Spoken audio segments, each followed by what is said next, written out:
Can you believe it? It's been like, what, over a decade since we last really dove into Westeros? I know, right? Fans of A Song of Ice and Fire, and you know we're talking to you, have been waiting so patiently for George R.R. Martin to finally unveil the Winds of Winter. It feels like forever. Yeah, it really does. But the good news is, while we wait, and the wait continues, we've got a ton of clues. Oh, yeah. Yeah, articles, wiki entries, even instructions for, get this, a book summary video. Interesting. And it's all pointing to one thing. What's that? This book's going to be explosive. It really is amazing, isn't it? Yeah. I mean, even after all this time, the anticipation just hasn't died down at all. No. It's really a testament to Martin's storytelling, wouldn't you say? Oh, for sure. A Dance with Dragons left us all kind of hanging there, On a cliffhanger. Yeah.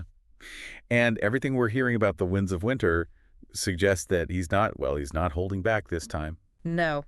No, he is not. And speaking of not holding back, one of the biggest things we've learned is that the Winds of Winter is going to throw us right into not one, but two massive battles right from the get-go. Oh, wow, two. Yeah, two. Right away. Right away, page 1. Wow. So from what we've gathered, these aren't just like little skirmishes either. Yeah. The battle in the ice, that's what they're calling it, it's shaping up to be brutal. Oh. I think it goes way beyond just like military strategy, you know what I mean? Yeah. I think this could be the moment for the whole series. Ooh. The clash that decides, well, everything. The fate of humanity. Yeah, exactly. That's a chilling thought. It is. I mean, we've seen some pretty big battles, right, in this series. Oh, for sure, yeah. But this one feels different. It does. Yeah. Almost apocalyptic. Yeah, it's like the big one, you know? Makes you wonder where it's even going to happen. Right. Where will this clash of ice and fire actually take place? It's the big question, isn't it? $1 million question. The sources are being pretty vague about it, Yeah, Adds to the mystery, I guess. it does. The popular theory, I think, is that it's going to be north of the wall. Makes sense. The final stand against the others. But, and this is where it gets really interesting, some people think it could be somewhere totally different. Oh. Like a complete curveball, Okay. a twist Martin's been setting up this whole time. A secret location. Wow. Now that would be a game changer. Wouldn't it? And then there's that other battle, the Battle of Slavers Bay. Oh, right. And we know that one is going to be huge for Daenerys. Huge. It's more than just a power grab for her, isn't it? Oh, yeah, this is like a test. Of her leadership. Yeah, and her ideals. Right. Those compromises you have to make when you're trying to conquer a kingdom. And the big question is, will she come out of this as the liberator? The one she wants to be. Or will she kind of succumb to the whole brutal reality of war? I think we're going to see a side of Daenerys we haven't really seen before. Right. Makes you wonder if this could be the moment where she finally breaks with, the whole Mad King thing. It could be. The legacy of her father. Yeah, the sources definitely suggest a major shift for her. But, enough about battles. Okay. Because it's the characters that really make this world come alive. You're right. And speaking of characters, let's talk about the elephant in the room. Oh, you mean? Jon Snow. After that ending in Dance with Dragons, fans are understandably dying to know what happens to him. Right. And it sounds like he might actually be coming back. Okay, but the question is, will it be the same Jon? Right. The Honorable Lord Commander. Yeah. Or will he be, different? Changed. Yeah, maybe even a little darker. Ooh, darker. There's a lot of talk about Jon Snow becoming more, ruthless, More complex. Yeah, think about it. He's been betrayed, murdered, and, possibly resurrected. That's a lot of trauma. It is. I mean, that kind of stuff, it leaves a mark. It changes you. Exactly. So maybe he'll start embracing strategies and alliances that the old Jon would have, rejected. Right. So we're potentially looking at a Jon Snow who's willing to do whatever it takes. To protect his people. Yeah, even if it means, crossing some lines he never thought he would. Precisely. And let's not forget about Daenerys. She's headed for a showdown with Destiny. But is it the Destiny she's been dreaming of? The Iron Throne? Right. Maybe it doesn't hold the same appeal anymore. Especially with all this stuff she's dealing with in Slavers Bay. Right. And let's face it, if she does go for Westeros, she's not exactly going to get a warm welcome. Oh, no, not at all. I mean, Cersei's still calling the shots in King's Landing. And let's be honest, she's not exactly known for sharing. Cersei's a master at playing the game, though. But even she can't escape the consequences forever, right? True. From what we've heard, it sounds like she's got trouble brewing in her own ranks. Like a rebellion, maybe? Really? Wow. This could be the end for her. Or it could make her even more ruthless. I know, right. Hard to imagine her being more ruthless, but, well, it's Cersei. And then there's Tyrion, the imp. Always seems to be right in the middle of the chaos. Tyrion's a tough one to figure out. Oh, for sure. Always one step ahead, but his alliances are always shifting. He's playing a dangerous game. High stakes. The sources say he's made some new alliances. They do. But with who? And what's his real agenda? Ooh, good questions. They're not saying. Just makes us want to know more. Of course. And that's just the beginning. We haven't even talked about Arya on her quest for vengeance, which could, have some serious consequences. Yeah, it could. Or Sansa learning how to play the game in that treacherous world of courtly intrigue. I have a feeling we're going to see a lot of growth in this book. Yeah, with the characters. It's not just about who sits on the Iron Throne anymore, is it? No, it's much bigger than that. It's about survival. Adaptation. The sacrifices people make for power. The Winds of Winter is going to test these characters like never before. Force them to face their demons. And make some really, really hard choices. Yeah. Yeah, it's about, the struggle for humanity itself. Right. And that kind of makes me think about something we haven't really touched on yet. Okay, what's that? Fan expectations. Ah! You know the show, the HBO show. Right. They took some liberties with the story, Liberties is putting it mildly. Yeah, and there's a lot riding on the Winds of Winter to kind of deliver, To give us those payoffs, the resolutions that a lot of people felt like the show didn't quite. Exactly. Yeah. And while the books and the show, they've definitely gone their separate ways. For sure. There's still those shared elements that Martin has to kind of, address. Right. How is he going to reconcile those differences, but still stay true to his own vision for the story? Yeah. It's a tough balancing act. Yeah. And I think that's part of what's making the wait so agonizing for people. It really is. It is. Take Jon Snow, for example. Okay, yeah. We know his fate in the books is going to be different from what we saw on screen. Right. And Daenerys, her whole descent into madness. Right. A lot of people believe the book's going to give us a more, a more nuanced, more tragic look at that. A more complex version of that. Exactly. The show kind of simplified a lot of things, a lot of characters. Yeah, for sure. A lot of plot lines. And I think Martin has this chance, to really explore those nuances in the Winds of Winter. Right. It's not just about, making the fans happy. Right. It's about kind of taking back control of the story, showing the world, the real depth of what he's created. I agree with that. And it's not just about the main characters, is it? No, not at all. I mean, there are so many, supporting characters. Oh, yeah. They're so important to the books. Absolutely. That maybe didn't get as much, screen time in the show. Right. Are you thinking, Victorian Greyjoy? Yeah, Victorian Arion Martell. They've kind of been lurking in the background. Yeah. Their stories slowly unfolding. Right. And I have this feeling that the Winds of Winter is going to, thrust them into the spotlight. I think you're right. Victorian with his Iron Fleet. Yeah. Ariane with her Dornish ambitions. They're both wild cards. Totally. And whatever they do could have, ripple effects, Yeah. across Westeros. Big time. And I'm really intrigued by Ariane especially. Oh, yeah. Because, her storyline from A Feast for Crows, it wasn't even in the show. Right. But she's a force to be reckoned with. She is very cunning, very ambitious, and, she's deeply connected to Dorne, To the history. The history, the politics. Yeah. And I think leaving her out of the show, it was a big mistake. I think so, too. But I think Martin's he's gonna make up for it in the Winds of Winter.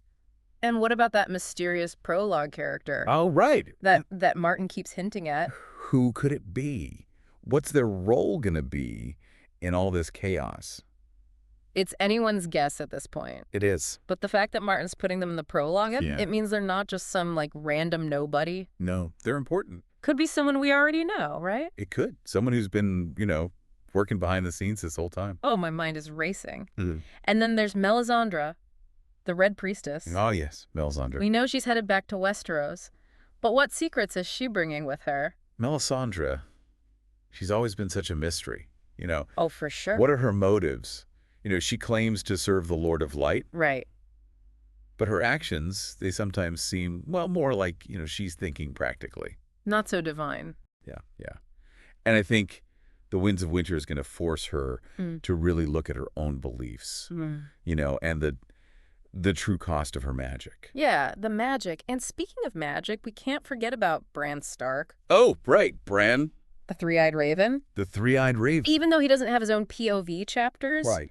he's still a major presence in the story. Oh, yeah. His journey has been like one of the most, I don't know, transformative in the whole series. It has. I mean, he went from this curious little boy, right, Yeah. to this powerful seer connected to, like, the ancient history of Westeros Yeah, yeah. And magic. and magic. Yeah. Yeah. And I think his powers, they're going to be so important in the fight against the others. Right. But I also wonder, like, about the toll it's taking on him. As a person. Yeah. Yeah. His humanity. Yeah, Bran's whole evolution, it really makes you think about the nature of power. it does. Knowledge, the burden of, I guess, seeing too much. Like, is there a price to be paid for that kind of power? That's a great question. And I think the Winds of Winter is going to really dig into that. Explore that. But, as much as we've talked about these big players, Yeah. it's important to remember, Martin's world, it's full of, like, thousands of characters. It is. And each one has their own story to tell. It's that tapestry of stories that makes Westeros feel so real, It does. So lived in. Exactly. What about like Sandor Clegane, the Hound? Oh, the Hound. He's been on this journey of, redemption. He has. But will he find peace? He's such a complex character. He is. Brutal and cynical, Yeah. but also capable of, like, surprising acts of kindness. Yeah. I think the Winds of Winter is going to force him to, like, really confront his past Yeah. and make a Right. choice. Between the violence Yeah. and something more. Exactly. I have a feeling we might see him cross paths with his brother again. Oh, you mean Gregor? Yeah. The Mountain. Oh, man. Yeah, that would be a showdown. A clash of the titans. And Jaime Lannister. His whole journey toward redemption has been really interesting. It has. What about his relationship with Cersei? Oh, right. How's that going to play out? Yeah. And what's his role going to be in all of this, in the final conflict? Yeah. He's always so torn between his love for her and, his sense of honor. He is. It's a constant struggle for him. It is. And Yeah. and let's not forget about that letter. Oh, the letter? The one she sent him in A Dance with Dragons. What was in that letter? Right. Could that be the key to understanding him in The Winds of Winter? That letter has been the subject of so much speculation. I know. I'm sure Martin is going to reveal it, at just the right moment. Like, bam, another bombshell. It's those moments. Yeah. The twists, the betrayals, the things you just don't see coming. Exactly. That's what makes The Winds of Winter so exciting. And Martin is so good at it. He is. I know, upending our expectations, Yeah. challenging our perceptions, just leaving us breathless. But as much as we want those big shocking moments, Yeah. it's also those quieter moments. Character moments. Yeah, the character development. The little things. The things that really make you connect with these characters. Yeah. You feel for them. Yeah, and their struggles. Absolutely. And with the stakes so high in The Winds of Winter, Yeah. I think we're in for a whole roller coaster of emotions. You think. From triumph to despair. Yeah, from hope to heartbreak. Martin's going to put us through it. And that's what makes this series so unforgettable. It's more than just, a fantasy story. It's about human nature. It's about power. The choices we make when things get really tough. It's a story that, it reflects our world. It does. Even though it's dragons and magic and all that. Yeah. And in a world that feels, more and more chaotic every day. It does. There's something, I don't know, comforting about getting lost in a story that acknowledges that. You're right. It's cathartic. And maybe, just maybe, by looking at these things through, the lens of fantasy, Yeah. we can understand our own world better. That's a powerful thought. And the challenges that we face. I think Martin would like that. You've really painted this picture, of all these forces at play in The Winds of Winter. It's clear Martin's setting us up for something big, a huge confrontation. But I gotta ask, is there anything you're certain will happen in this book? Any any predictions you're willing to stake your reputation on? Ooh, that's a dangerous question. I know, right? Martin, he loves to, mess with our expectations. He does, he does. I wouldn't want to underestimate him. Come on, indulge me. What's one twist that you think Martin could throw at us that would just leave everyone speechless? Well, okay, if I had to guess, I'd say keep an eye out for the unexpected when it comes to, characters we think are dead. Oh, Martin, he's got this knack for bringing people back, he does. from the brink. Yeah. And I wouldn't be surprised if someone we thought was gone for good, well, they make a comeback. Ooh, a shocking return. Are you thinking of anyone in particular? Let's just say, in Westeros, not all deaths are as final as they seem. Okay. Remember Stannis Baratheon? Right. We never actually saw a body. That's true. Could he be out there somewhere, Yeah. lurking in the shadows, waiting for his moment? Yeah, that would be a twist. But what about something really, truly shocking? Oh, you want something big? Yeah, something that just completely changes everything. Okay. How about this? Yeah. What if the White Walkers, they're not actually the ultimate evil? Yeah. What if they're like pawns? Pawns in a bigger game. Yeah, controlled by something else, something we haven't even seen yet. So the threat to humanity is even bigger. More complex. More complex than we thought. Yeah, the White Walkers are just, the tip of the iceberg. Ooh, I like that. So there's like a puppet master Maybe pulling the strings orchestrating this whole conflict between humanity and the others. for their own, their own reasons. That would be crazy. It would. It would add a whole other layer to everything. It would. But it also raises a lot of questions. Oh, of course. Like, who is this puppet master? What do they want? And how do we stop them? I think those are the questions that Martin wants us all asking While we wait while we wait. for the winds of winter. I mean, it really is amazing how, even after all these years, Yeah. he can still, keep us guessing, It's a good gift. keep us, wanting more. That's what he does. So for everyone listening, as we try to make sense of all this, Yeah. what's the takeaway here? I think the best thing to do is just embrace the mystery. Okay. Don't get too hung up on trying to predict every little thing. Right. Just trust that Martin's going to deliver. He's going to give us a story that's, both surprising and satisfying. Well said. Well said. We've covered a lot of ground.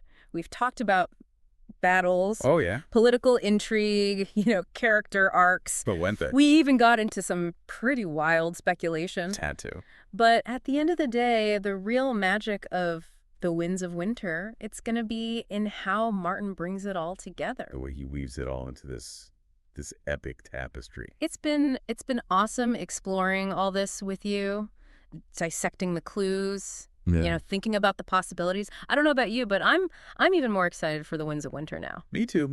Yeah. It's been a long wait, but I have a feeling it's going to be worth it. So, to all the A Song of Ice and Fire fans out there, Yeah. keep those theories coming, keep the discussions going, and most importantly, keep the faith. Keep the faith. Winter may be coming, but so is the Winds of Winter. Is. And I think it's going to be a storm for the ages. Until next time, may the seven guide you, and may your watch be ever vigilant.